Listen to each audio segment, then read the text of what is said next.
The droplets of 2000 rain. I still remember my mom and Mama Jima talking about him. They called him the terror of the night, Deruwamama, the weapon that fashioned against hardworking men and women of Anambra. I still remember the gossips and the fear that clung to every word of Onitsha resident. Mama Jima told the best stories of this event, her beautiful exaggerations. And to us children, there was the boogeyman, the shadow that haunted us in the dark. He stole and killed without remorse. The name alone carried weight.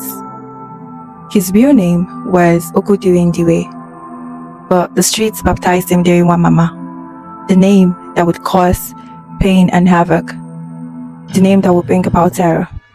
There was the man. He was only 22 years old when his reign of terror started. People spoke about him with fear. How could a boy, a 22 years old boy, cause so much terror? It is said that he killed 25 police officers alongside 100 civilians. His body count should be rounding up to more than 200. But like every other shadow in the night, his end came. And just like the Igbo saying, Ogboma, he who kills by the sword dies by the sword. It was 2001 and it wasn't mid-July yet. The drizzle of the rain was brushing the earth. On one of those days, the rain could have kissed 22 years old Derico. But instead, death found him on the 9th of July after they sent the refined devils after him, the Bakassi Boys. They were the accepted devils, the ones willing to do what needed to be done, while others with conscience told the story. But people were ready to get rid of him out of the street because it is said that while you were at your house, in your own home, trying to rest, you never know when they would invade your home. So people were literally scared. Home didn't feel like home anymore. It was just filled with gossip and extensive fear. It was a terrible time in Anambra. Sad, isn't it, that justice could also wear the face of terror? You know the saying, you have to fight fire with fire at the end of the day. So that was what the people of Anambra did. They brought in the Bakassi Boys to do the fighting for them. And it was a state of destruction. As we saw, he died on the 9th of July, which eventually was the end of his life. Apparently, he was intercepted and information got to the Bakassi Boys that he was about to enter Onitsha again, on one of his gruesome robbery escapades. He was arrested, I think, on the 2nd, right? Or something around the 2nd or the 3rd of July. And then they kept him there to the 9th of July, where they took him and paraded him in Onitsha main market, his favorite place of havoc and robbery. That was a place that they paraded him around and everybody could see him. He was brutally beaten. There were speculations that he was bleeding from every part of his body. And yeah, that was actually how he met his end. Towards the end of his life, it was between the pain, the terror, and the pity. He has a family. He is a human being. He was just 22 years old. Imagine what you're doing at the age of 22. He was somebody's son too, and it was just a mixture of never do this. This is just what you get if you terrorize others. But people couldn't protest for him to be alive because it was sad. Really, it was a sad time in Anambra because in as much as you're trying to pity him or you're trying to be sad for him, it was another thing. Maybe he killed a family member of someone. If you can actively commit these sort of heinous crimes, then you should actually face what comes with it.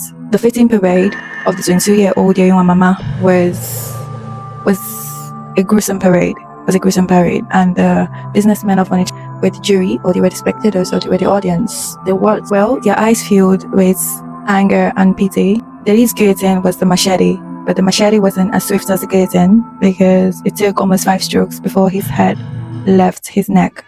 Lights faded. The city went quiet. Everybody went home. It was some sort of pity. Nobody asked, was he someone's son? Was he loved? Did he have a family? If you were his family, would you have come out? So it was a sad reality, but there was a sense of quiet.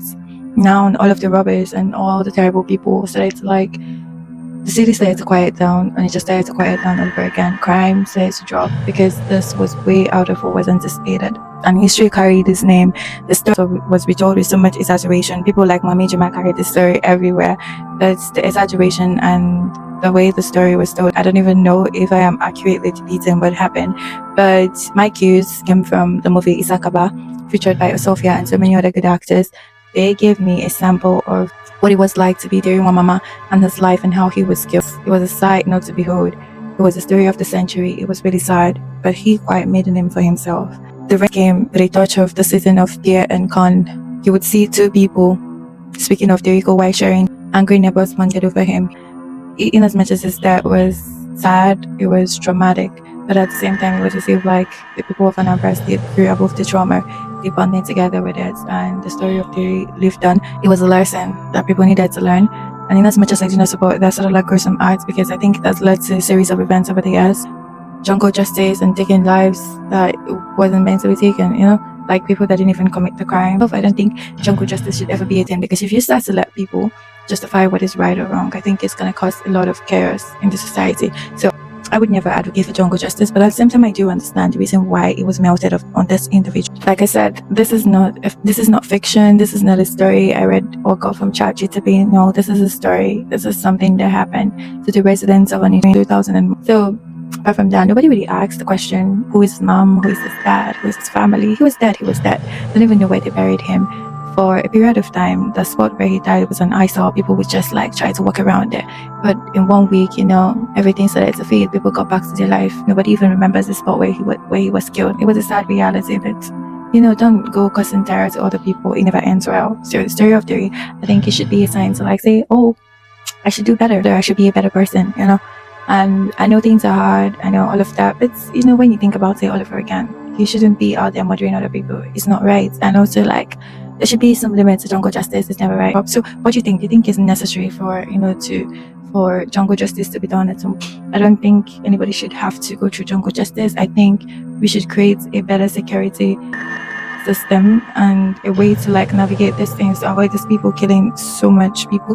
But at the same time, I think we can do better with the police and the way things are done. But over time, I think that's gotten better. Yeah, it's not been like as much jungle justice in Onitsha, but I tend to remember as a kid, like there was this woman that stole something one time. They stripped her and they took her around the entire state because they stole something. So they were hitting her, you know, beating her the entire time. That was not the only thing I saw growing up. I also saw a situation where a guy was set ablaze, you know, after trying to steal from a bank. He hit a pregnant woman and the woman ended up dying, and they were able to drag him out of the bike and they burnt him alive. So it was just like a scary like scenario. It's really sad, but why do people do this? The society is hard, but I don't know. There is a deeper reason to why things. Who even gives them weapons? How do they get these weapons to be able to do what they do? It's a rainy day today, as the rain drums on the sink roof. I remember that boy, Deri.